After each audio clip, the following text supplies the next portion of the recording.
Hello, and welcome to our workshop. This workshop was previously delivered by SMU's Academic Learning Services Writing Center. As a result, you may hear references to other workshops, be prompted to take part in group activities, or hear references to the active chat from the original delivery of this session. As you follow along, feel free to pause the video and participate in exercises and activities as best you can. We hope you enjoy the workshop.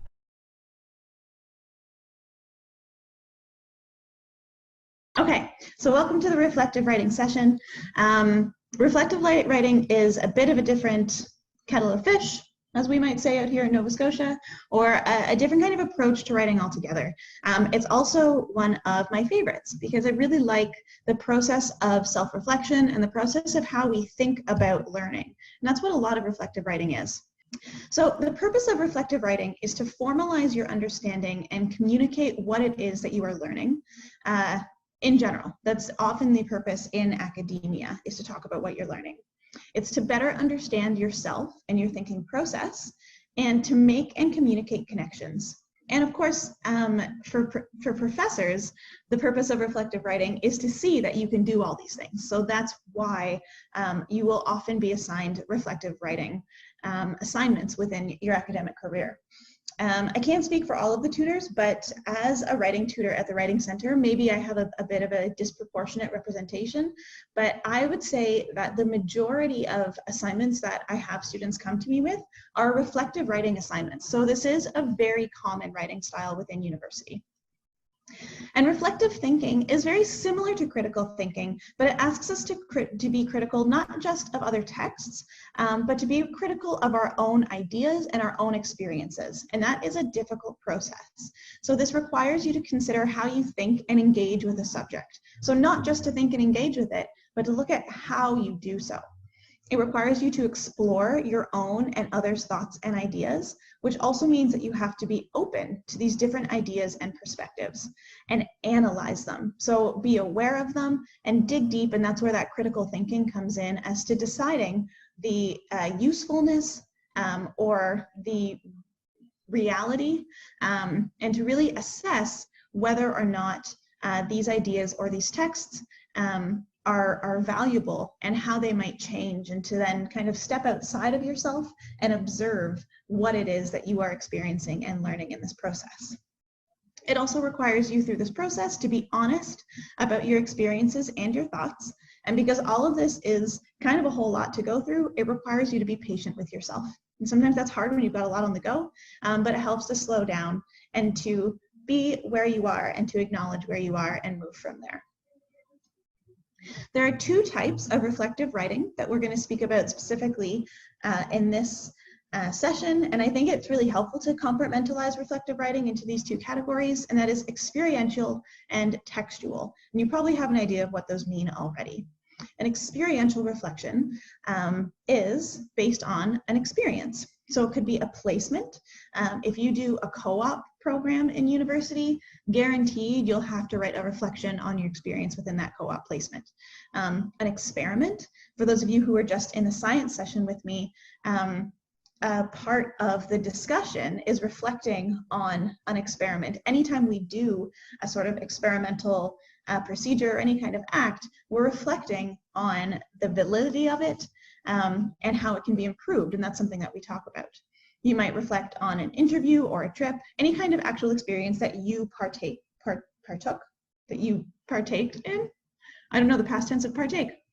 It requires you to consider your knowledge of the topic and be honest about your choices, strengths, and weaknesses. And it often requires you to apply existing theories or models to your experience. So it's not just about what you experienced, it's also about what others might have experienced similarly, or theories or thoughts that we can apply when we analyze that experience. Conversely, a textual reflection is about a text. And as we've spoken about this throughout the week, a text doesn't necessarily mean an actual physical book or paper. It can be any kind of information-based, I want to say text, but I can't include the word in the definition, but it can be a variety of things that is informative. So it can be a book, it can be a reading, it could be a video, it can be a photo. I've had students come in with reflective assignments before that require them to reflect on social media posts, their own or others. and that's an example of a text as well.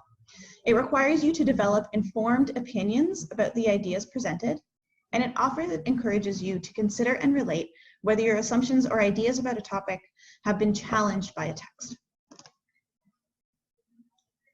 So, in writing a reflection, regardless of whether it's textual or experiential, I've outlined 4 steps here in this presentation to go about the reflective writing process. The first is to gather information, then explore your topic, reflect on your evidence, and just like any other type of writing, create an outline. And we'll talk a little bit about what that outline specifically looks like for reflective writing. So the first step is to gather information. And this is done for any assignment. It means basically going into your course on Brightspace when you have access to it, looking at your syllabus, looking at the assignment guidelines and seeing what is required of your reflection. What is the subject? Oftentimes in your assignments, you'll be given quite a lot of guidance and specific questions that need to be addressed. That kind of information, just understanding what is expected of you. That's done for anything, but that's really important for reflective writing so you know where to focus your thinking. Are you asked to focus on a particular topic or theme? And if not, then it might be important to brainstorm where you'd like to focus on, just like writing a thesis, just like writing an essay. So you also want to brainstorm what are your pre-existing or current thoughts or associations around this subject. And this is something that you can do right at the very beginning of a semester. So before things really pick up, I would advise looking at your syllabus. If you have any reflective writing assignments that you see coming up, maybe they're week 5 and week 7, or maybe you just have one towards the end, you'll probably have an idea of what that is already. It might be in your syllabus what it is. Before you even learn about that topic, before it's covered in the course, before it's covered in your lectures, take some time just to start journaling, because that's kind of the process of reflecting, and think about what you think about it now, before you've even done that. Because if you have documented what you previously thought about a topic, it's a lot easier to write about your learning experience. So write down your pre-existing or current thoughts around the subject, even before you've gotten to that point in the semester. It's a great way to get started on these kind of assignments. So we're going to start off with an exercise of reflecting on your experience in Jumpstart. So think about what your experience has been like in the program. As far as the focus of your reflection, you may want to focus on the lecture and the reading content and focus on that specifically. Or you might want to think a little bit more of the overall program, particular skills that you learned, maybe information about online learning or the program delivery, maybe some kind of format that was used in Jumpstart that you liked or didn't like. And let's take that first step of whatever topic you'd like to focus on of gathering information. So here you have the information of what is asked of you. Jot down what were your pre-existing thoughts or associations around this subject. And I'll give you a couple moments just to brainstorm and jot down some of your thoughts and what you might like to focus on so that you're ready to move forward. All right, and feel free to let your mind continue to think about this as we move forward. I'm going to move on to the second step that is helpful in the process of reflective writing, which is to explore your topic. So this means conduct formal research. Now, formal research in the process or in this context of reflective writing can look like a number of different things. It might be looking up peer-reviewed sources. It might be, making sure you always want to have reputable sources. But in the case of reflective writing, while it could be more peer-reviewed or formal academic work, maybe like a theory or a model that can be applied to analyze your ideas. Formal research in the case of reflection can also just be looking up previous documentation, looking up texts. Let's say you're doing an experiential reflection on a trip that you took. Formal research in this case might be going back and looking at photos or travel journals that you made during that time. And that's a process of research as well for the sake to help you reflect. If you like I said, gathering information in that last step, if you did jot down some of your pre-existing or current thoughts on a topic before you got to that point of your reflective assignment in a semester, formal research means looking back at those now and looking at what has changed since then so you can incorporate that into your writing. Exploring your topic also means discussing the topic. That can be with yourself through a process of discussion if you're open to that. I like doing that. That's kind of what journaling feels like to me. It feels like having a conversation with myself. Discussion can mean with your peers. It can mean with friends who aren't in the course. But discussing the topic can help you get different ideas of it as well. Keep a journal of your thoughts and ideas through this whole process. And the main thing to focus on is, what are you learning? What is challenging? And what is different or similar to your expectations? And of course, in this exercise, we're going to explore this topic that you've chosen. I'd like you to talk about with your peers how it is that you feel about your particular topic of Jumpstart that you'd like to reflect on. So the third step here was to reflect on your evidence. So now that you've gathered it, create complete thoughts and connections from your notes. Use this reflection to focus your topic, see what comes up the most, see what has maybe invokes the strongest response in you when you reflect on your evidence and your experiences or your thoughts on a particular text. Have your opinions or knowledge base changed? Is there anything that you see different, particularly if you had some evidence from before that you can look back on? What is different now? And that's a really good place to help direct that reflection. And the big question, what was the most meaningful aspect? And that might be something that comes from that, that gut instinct, particular stuff that I said of as far as invoking a response. Meaning is really key in reflective writing. But meaning is subjective, right? The most meaningful perspective, most meaningful aspect, depends on perspective. And that perspective might be guided by you, or it might also be guided by the assignment. So when we look at reflective writing, there are a few different perspectives that we can look at in what we're reflecting on. The first is an academic perspective, an academic reflection.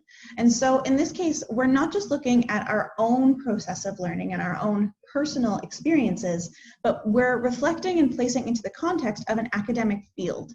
So let's say I want to, a good example was that with like reflecting on an experiment, where overall I'm looking at the validity of an experiment and I'm reflecting on how it influences the field overall. I'm looking at a whole discipline or maybe a whole body of research, and I'm reflecting on whether something is maybe good or bad, or whether it's useful or helpful. And so there is an idea of critical thinking, but reflection can also take an academic perspective there, depending on what the application of that reflection is, and depending on that perspective that we're taking. The second one is a personal perspective. That's mostly what I've been speaking about so far, because that is key in reflection. So I should also note that these different perspectives are not mutually exclusive. They exist and have overlaps within each other. So an academic reflection can also have a personal reflection if it's about your own personal experiences. That was Archie gave a great example of that when we were talking about opening sentences in the pre-writing and first drafts session today, about opening up with a personal experience. So if you have a piece of reflective writing and you can open with your own situation and then bring that into an academic perspective, that's a really great example of where these two might unite. And the third perspective here is systemic. So we're looking at systems. And this is a really big one, particularly if you're talking about, like, let's say you did a co-op in a hospital. And your experience of this co-op in the hospital gives you some insight into the health system that you're working in. And maybe you have some criticisms of the health system that you didn't have before. So that's from your personal experience, but you can apply that to a larger systemic issue. That might be, say, a reflection on something to do with Dr. Kirley Freeman's lecture in relation to Charlie Somme, and a reflection on this text might result in a systemic application when we think about colonialism, when we think about racism, and when we think about empire. And those are systemic issues and systemic topics that we can apply in a reflective piece of writing. Now, regardless of the perspective that we focus on or that we use in reflective writing, no matter what, we ask, what's next? It's the same sort of thing where we talk about, like, the explanation of significance in the introductory paragraph of an essay. Why do we care? Why does this matter? And ultimately, what is the use of this reflection? What does this mean? If you're writing about your own learning experiences, what now? Now that you have this information, now that you have this different perspective, now that you have this insight maybe on an academic field or on a systems issue, what next? How do we move forward from this? And that's often a big question that we want to ask in reflective writing. So the step 4, once we have these kind of ideas, we have our ideas formulated, we have our focus chosen, we have our perspective decided upon, and we know what the meaning is that we really want to highlight in our writing, we create an outline, right? We're at this point now where we can sort our ideas and organize them. You may, I mentioned this before, you may receive guiding questions for your assignment. When I say may, you very likely will receive guiding questions, and you can use these to help structure your paper. So you don't need to do more work for yourself unnecessarily. If you have an assignment and it says reflect on these 4 questions or these 4 aspects of a topic, you can have your introduction and then have those 4 topics in that order, each getting a paragraph maybe, depending on the length of the assignment, and then have a conclusion. That's perfectly fine. It won't come across to the professor like you're not putting enough work in to integrate them. You can ask them if you want some insight, just to make sure, but most of the time professors will love that because it helps them to ensure that you're meeting all of the criteria and you're meeting all of the expectations that they want to see. So use those kind of guidelines to help you in your writing process.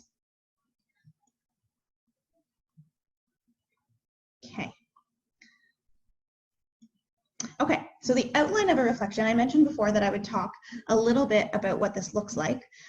Like any other piece of writing, we have an introduction, a body, and a conclusion, and they can have varying lengths depending on the length of the assignment, the requirements. But the body here is what looks a little bit different.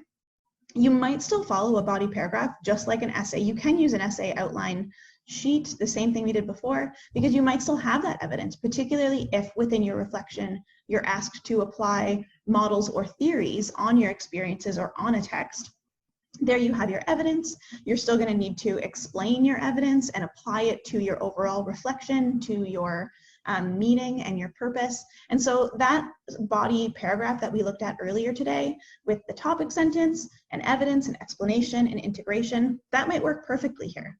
But one thing another approach that we might need to include is basically what I have here, to include a description of the experience or text, the interpretation, and here that's kind of your evidence. So what is the most important and how could it be explained, or what theories or ideas apply? How are you going to look at this particular experience or text? What is the perspective that you're taking? How are you going to interpret it? And then once you've explained how you interpret it, what is the evaluation? So the evaluation is answering that question of what's next. What is the learning outcome? What is the change in perspective? How have you changed? What is your recommendation? Maybe you're looking at a systems perspective or a systemic perspective, and you see something that isn't quite working. What does that, so what do you recommend? How should we move forward? How can this be addressed? Maybe, you don't have to have all the answers, but it's a possibility. It's a place that you can focus. You'll note that I have the description as a kind of a purpley color because it's in between the introduction and body. The description of the experience or text might be a part of the body if you're focusing on multiple topics or multiple aspects of an experience or text, and you need to describe it for every item. Alternatively, if you have one particular focus, then you can just include that description in the introduction, and then you don't need to re-describe it every time, right? So sometimes the description might be in the introduction, sometimes it might be in the body. It depends on the length, it depends on the number of topics you're addressing. And so I kind of have it here sitting in limbo, just to give you an idea that there is some flexibility here for what we need to include. Okay, so for the third and final exercise here of this session, we're going to identify the parts of a reflection. So we're going to look at not the academic report on Charlie Somm that Kirley Freeman wrote, but the curatorial reports. So I'm going to put you back into groups, and I'm going to put you in the same groups probably, just because that's a bit easier. And I'd like you to identify parts of the paper, actually not the same groups, I'm going to put you into 3 different groups, the parts of the paper that are descriptive, interpretive, and evaluative. So, oh yeah, I should also mention, this whole paper is like 30 pages long. We're of course not looking at the whole thing. There's a section right at the beginning called Stories and Names. And this is like a 1-page, just a 1-page, oh yeah, screenshot the slide too. But I'll give you a little bit more information ahead of time. So the Stories and Names section is just 1 page, and it's kind of a reflection that Dr. Freeman provides on, well, it's actually both her experiences and her text, the text that she finds related to Charlie Salm's life, and also her experience of how this information came to her. Okay, so group 1 and 2, I'd like you to look for descriptive aspects within this text. Group 3 and 4, I would like you to look for interpretive aspects. And group 5 and 6, I'd like you to look for evaluation, so that what's next? What can we think about something now that that interpretation has been applied? So 1 and 2, description, 3 and 4, interpretation, and 5 and 6, evaluation. So you're going to read this page, take a couple minutes to read through it, and then talk about that together for a few minutes. So, is there anybody from group 1 or 2? I know I didn't ask you to pick a reporter, but is there anyone from group 1 or 2 who's willing to share what you identified as being descriptive within this section? And you can write it in the chat if you prefer, or you can just turn your mic on and say it, whichever works best for you.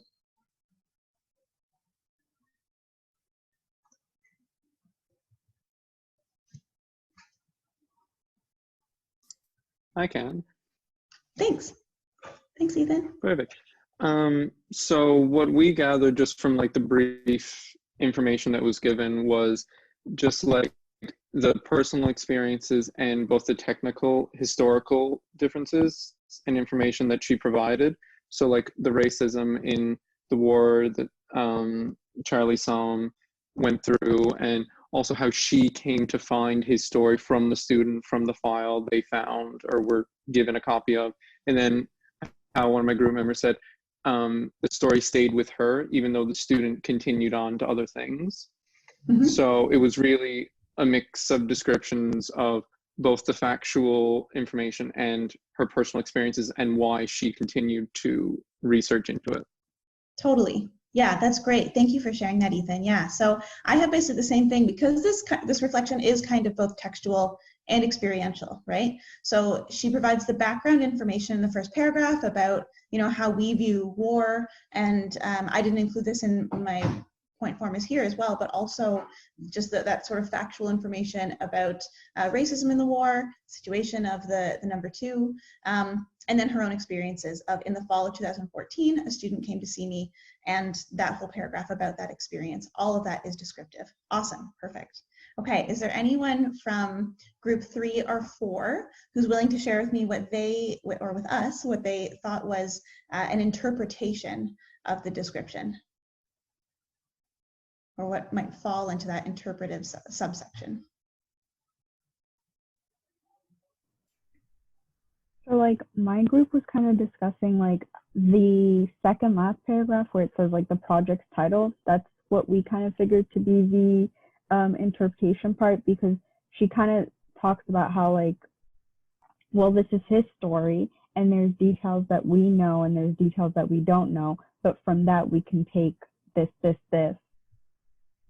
Totally. Yeah. Thank you. Thanks, Hannah. Thanks for sharing. I have a very similar thing. So in that second last paragraph, there's that comparison to Charlie's War. Whenever I see a reference to another text in a reflection, I think of that as being interpretive, right? So there she's saying where this title came from, and she's interpreting it by comparing it to other experiences. So there's the comic title, and where she says his war story is different from the ones we tend to hear, right? So that's exactly right. That paragraph is awesome. Cool. Thanks again, Hannah. Okay, and then lastly, is anyone from group 5 or 6 willing to share what they saw as an evaluation, that outcome or future thinking as a result of this reflection that she's written? So toward the end, we discussed like a couple ways that certain paragraphs might count as evaluation. But to me, the last paragraph in the section really stands out because the author kind of mentions the impact of a story like Charlie's and how that kind of plays out in the greater picture as well, and the importance of that work. Yeah, exactly. I would say, and you know, that's probably for a good reason. It's hard to give an explanation or an evaluation of something when you haven't described it or interpreted it. So we generally see the evaluation later on in a reflection, right? It's that forward thinking, kind of like a conclusion type of thought as we compared it to conclusion paragraph before. So in that evaluation, we have those statements, the demands that we broaden our perspective and challenge our understanding of the experiences of enlisted men. Here she's imploring us to apply this information to do this. So she's saying, here's how we should move forward. Here's a recommendation. And then the other statement I have highlighted was revealed the varied and sometimes unexpected connections and currents that shape the past and challenge us to reconsider what we know and understand. So it's again, what does this mean? What's the bigger understanding? What's the bigger point and purpose that we can take away from this experience and from this text and this information that we learned about this man? Cool, thanks Mia. Thanks everyone for sharing and for going through that. So the purpose really was to just get you familiar with what a reflective piece of text looks like and picking at those parts so you have a better understanding of what that looks like when it comes to you writing one yourself. And these are some references that I have as far as reflective writing.